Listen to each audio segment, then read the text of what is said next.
Bismillahir Rahim. Allahumma salli ala Muhammad wa ali Muhammad. This is a quick tutorial on tayammum or dry ablution. You do dry ablution when you are not able to do wudu in the conventional way, because you might not have access to water. There might be insufficient time for you to be able to do wudu because the prayer time is just about to finish, or water is going to be harmful for you or extremely difficult for you to use. Or even there might be a case where someone wants to quench their thirst and you only have a limited amount of water. Priority is given to that person quenching their thirst and not in you doing wudu with that water. What can you do tayammum on? It needs to be something from the earth. It could be rock, it could be a stone, it could be something like marble, it could be soil, which is what we're going to be using today. The thing that you are going to be doing tayammum on, whatever it is, needs to be tahir and pure.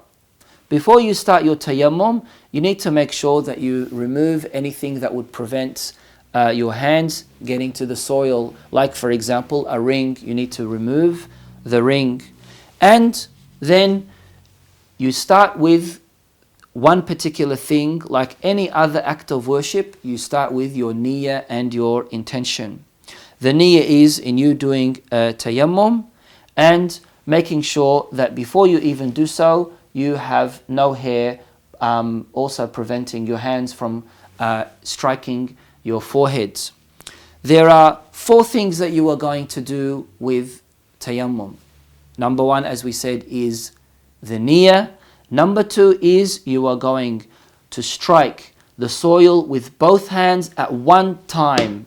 Once, then when you raise your hands, you remove the excess soil, sand from your hands. Then, with the tip of your wrist or your palm, you are going to wipe from the top of your forehead, just before your forelock, all the way down, covering your eyebrows and the tip of your nose.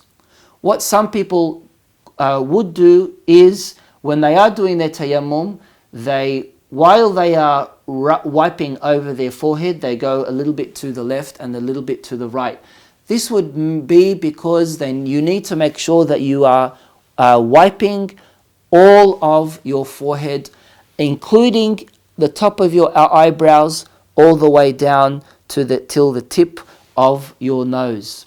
When you finish this, the third thing that you are going to do is you are going to be wiping the right hand with your left hand.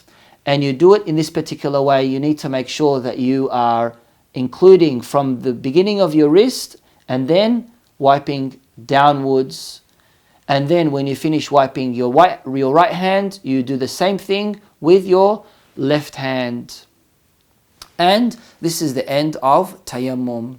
Now, some scholars do say that you need to do 1 strike for your head and 1 strike for your hands if it is as a substitute for ghusl. But most scholars believe that this is only a ihtiyat and precaution. So let's do it again, please, Hassan.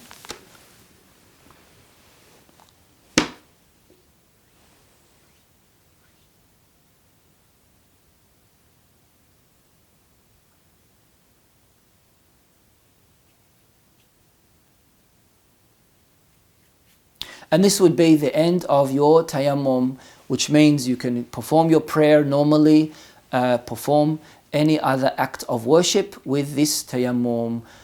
Any details that you need to know about further explanations regarding this and what the particular view of your marja' taqleed is, you can refer to the detailed books, insha'Allah. Walhamdulillahi Rabbil Alameen, wa salatu wa salamu ala Sayyidina Muhammad wa alihi tahirin.